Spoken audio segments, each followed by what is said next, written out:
ভালোবেসে পালিয়ে বিয়ে করে সব মেয়ের জীবনে সুখ আসে না। নতুন বিয়ে হয়েছে, কপালে সিঁদুর পড়তে যাবে। এই রাখো, তুমি আর সিঁদুর পরবে না। কেন? তুমি তো আমার স্বামী, আমি তোমার নামে তো সিঁদুর পরবো না। এই যে আমি নতুন বিয়ে করেছি, এই নাও ডিভোর্স পেপার, আমি তোমাকে তালাক দিয়েছি, আমার ঘর থেকে বের হয়ে যাও।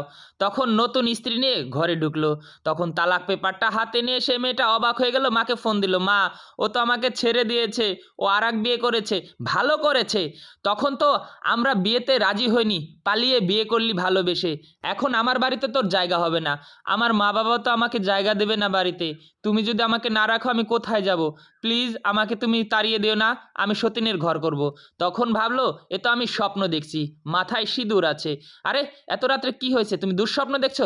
চলো সকালে মন্দিরে চলো, আর চলো পুজো দিয়ে আসি। তুমি আগে বলো, তুমি আমাকে কখনো ছেড়ে যাবে না তো?